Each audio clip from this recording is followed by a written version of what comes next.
اللہ نے دیا، عبداللہ نے لیا۔ ماشاء اللہ، سبحان اللہ، نعرے تکبیر، اللہ اکبر۔ بہرحال آئیے اس تعلق سے اصل مدے پر آتے ہیں جو آپ کی ذمہ داریوں سے جڑا ہے۔ میں آپ سے یہ پوچھنا چاہتا ہوں کہ 60-70 سال سے آپ کے زیر قیادت غیور مسلمانوں کے حالات آج ایسے کیوں ہے کہ وہ چھوٹے چھوٹے جابز کرنے پر مجبور ہیں؟ ان کے حالات کچھ شاندار، کچھ بڑا کرنے کے کیوں نہیں ہے؟ کیوں حکمرانوں کی جانب سے حیدرآباد کے زیادہ تر غیور نوجوانوں کی کانسٹیٹیوشنل تقدیر میں آٹو، بنڈی، ٹھیلا، ٹیکسی لکھ دی گئی ہے؟ اس پر پھر معاملہ ایسا ہے کہ یہ سب سود پر ہیں، بغیر شرمائے محنت کر کے سود بھرنے میں عمر کاٹ رہے ہیں۔ لاک ڈاؤن میں سب نے دیکھا ہے کہ آٹو کا ای ایم آئی بھرنے کے ٹارچر سے کئی لوگوں نے اپنے آٹو جلا لیے، اپنے آپ کو ختم کر لیے۔ آپ عظیم الشان شہنشاہ، محافظ امت، رہبر شریعت، مسلمانوں کے قائد اعظم، اولڈ سٹی کے سی ایم، نقیب ملت، ہر حکمران آپ کا دوست، آپ کنگ میکر، آپ جسے چاہے سی ایم بنا دیں، آپ جسے چاہے سی ایم کے عہدے سے ہٹا دیں۔ پھر بھی آپ کے شہر میں غیور بنڈی والا ٹھیلے پر ہی ہے، غیور آٹو والا جوانی میں آٹو لیا، بوڑھا ہوئے تک آٹو ہی چلا رہا ہے اور سود بھرتے بھرتے عمر کٹ گئی۔ آٹو، ٹیکسی، کرانہ دکان، پان کے ڈبوں کے آگے کیوں نہیں بڑھ رہے ہیں یہ غیور؟ کیوں انہیں ترقی کرنے کے لیے سہولیات مہیا نہیں کیے جا رہے ہیں؟ 60 سال سے آپ کے ہوتے ہوئے غیور مسلمانوں کو آٹو، ٹیکسی، بنڈی، ٹھیلے، سود کے علاوہ کچھ اچھا کیوں نہیں ملتا؟ کیوں آج چھوٹے چھوٹے جابز کر کے پیٹ پالنے کی اتنی مجبوری ہو گئی؟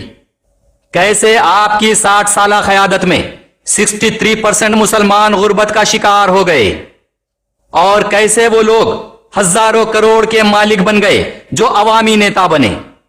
عوامی نیتا بننے سے پہلے وہ لوگ کیا تھے اور آج کیا ہیں؟ اور غیور مسلمان پہلے کیا تھے اور آج کیا ہیں؟ ذرا ورک آؤٹ کیجئے۔ ایم ایل ایز، کارپوریٹرز، قائدین، رہبروں، لیڈرز کے بچوں اور مسلمان ووٹرز کے حالات میں اتنا فرق کیوں ہے؟ ایسا بھی نہیں ہے کہ ہمارے شہر میں، ہماری ریاست میں پیسہ نہیں ہے۔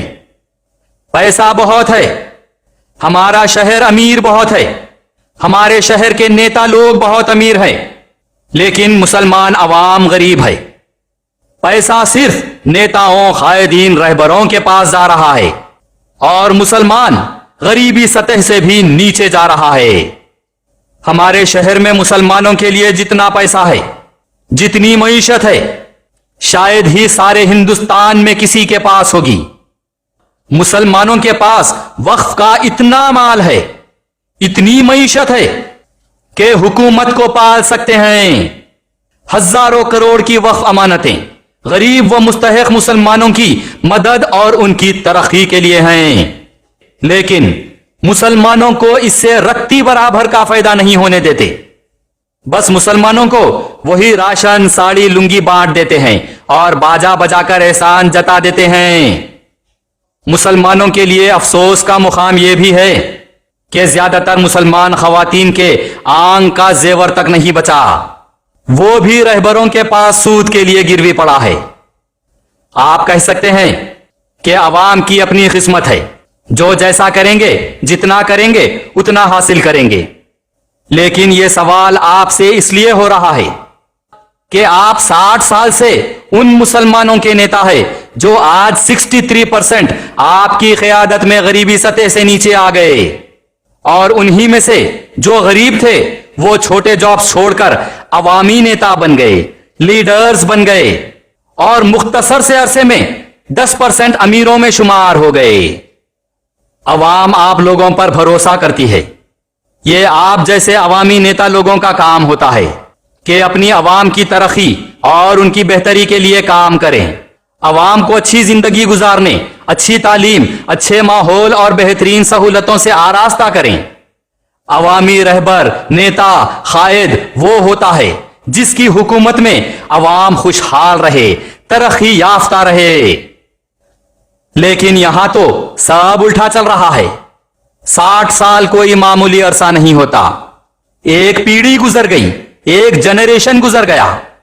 لیڈرز امیر ہو گئے اور مسلمان غریبی سطح سے نیچے ہو گئے. سہولتیں تو دور کی بات, الٹا سود میں ملوث ہو گئے.